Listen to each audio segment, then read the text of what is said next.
A former Canadian government official is warning we may be on the verge of intergalactic war, saying, quote, the Bush administration has finally agreed to let the military build a forward base on the moon, which will put them in a better position to keep track of the comings and goings of visitors from space, and to shoot at them if they so decide. I was introduced to the late Dr. Wernher von Braun, in the U.S. the father of rocketry. In my first meeting with him, during that first 3.5 hours, he said to me, Carol, you will stop the weaponization of space, because there is a lie being told to everyone that the weaponization of space is now first being based upon the evil empire, the Russians. There are many enemies, he said, against whom we're going to build this space-based weapon system, the first of whom was the Russians, which was existing at that time. Then there would be terrorists. Then there would be third world countries. Now we call them rogue nations or nations of concern. Then there would be asteroids. And then he would repeat to me over and over, and the last card, the last card, the last card would be the extraterrestrial threat. Pardon me, I don't mean to interrupt you, but doesn't this make sense? I mean, if in fact there are extraterrestrials and they're buzzing our planet, why wouldn't we want to take steps to defend ourselves from them should they turn hostile? As a military strategist, as a person who worked on the MX missile, which I did later, he said, you will find that there is going to be a spin to find some enemy against whom we have to build space-based weapons. And now we should expect the spin, because he said part of the formula for the intelligence community is if they might have a weapon, then we have to consider that they do have these weapons. So now they do have these weapons, so now we have to build these weapon systems. And that's the formula, except that it's all based on a lie.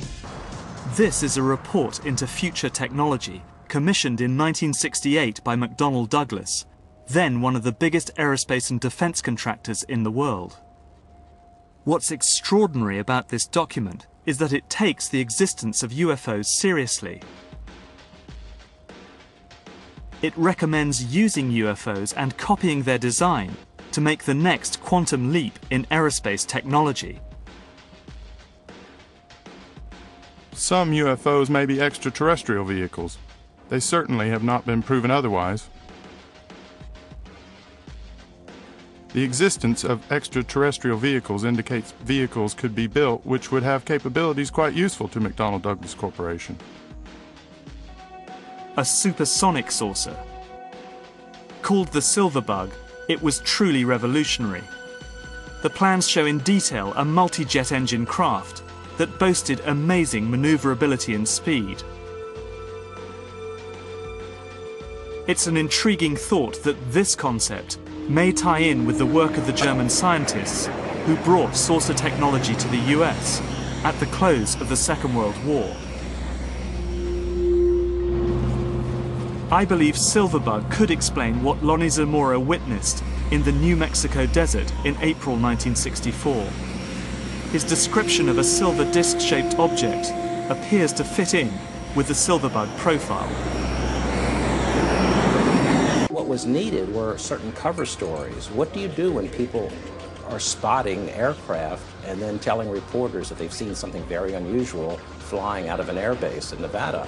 And frankly, this was the origin of a lot of the sightings that took place in the mid-50s, 1954, 55, 56, of unidentified flying objects, the UFOs.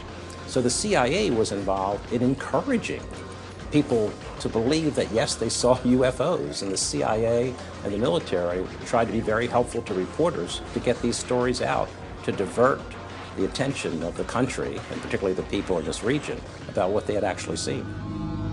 Mexican Air Force pilots capturing on videotape what are said to be 11, count them, 11 UFOs. The Mexican Air Force has released a video that some of you are going to find difficult to believe. A journalist says it shows images of UFOs tracking a Mexican military plane. So what's the truth about UFOs?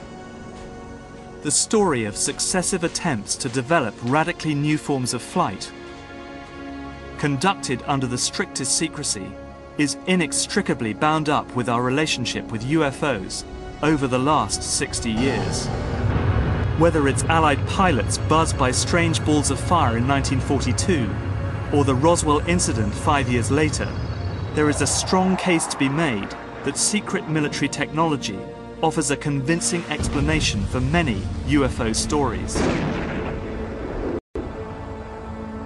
For me, what is so striking about Roswell is that it's the first good example of an officially sanctioned UFO disinformation exercise.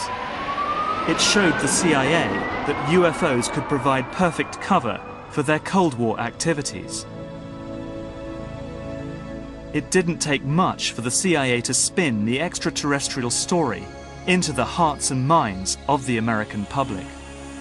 And once it was there, all manner of experimental technology could, if it was spotted, be put down to the UFO phenomenon. But there are some cases that I just can't explain. The sightings of UFOs over Capitol Hill in 1952 are still baffling. What is certain is that real-world UFOs, the man-made ones, continue to develop.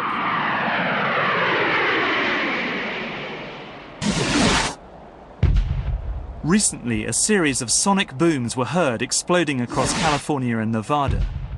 Something was in the sky that could be heard and felt, but not seen.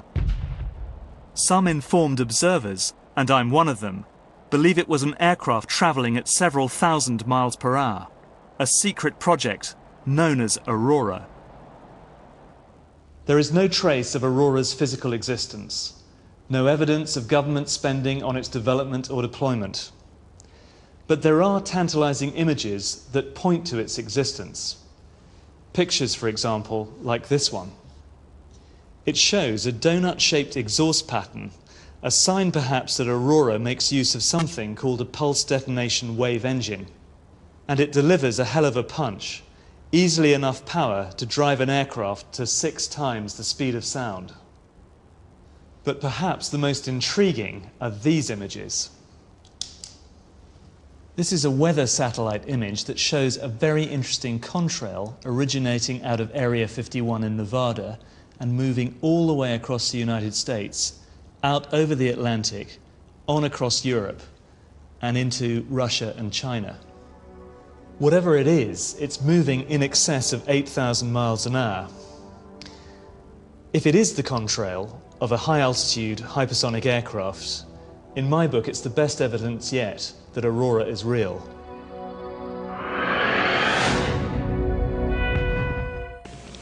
Anytime the government has secrets that they can keep from us, they can manipulate us by those secrets. In essence, they still remain 25 years at least ahead of us in technology, information, and knowledge, and secrets, and they are using them against us.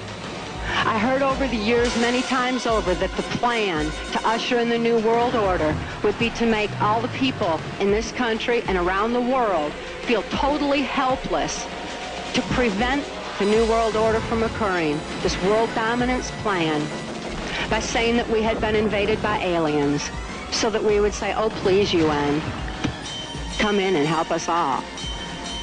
So bear in mind that there is a planned orchestration to get people to be submissive through the secret technology and information that they're keeping from you under the blanket of the so-called National Security Act that's threatening the security of our nation. You're being programmed since the second you're born in front of a television set, movies and everything else to get totally different. So all you're doing is being programmed to stay in the physical dimension. I mean, the final conflict that these guys have to set up in motion, when we get through reducing the world's population, then they're going to have this organized group. I mean, the New World Order is a socialist dictatorship, just so you know. And what happens is that they're going to supposedly get the army to fight the common enemy from space, and that's the ETs. Mm-hmm. Yeah. And that's what the final conflict's going to be all about. I mean, you go right down by some of the movies that way. Wake up, guys. You're in a huge play. You know, it's like William Shakespeare said, the whole world's the stage and we're just the players on this thing, which is actually correct. Perhaps we need some outside universal threat. I occasionally think how quickly our differences worldwide would vanish if we were facing an alien threat from outside this world. Don't cry.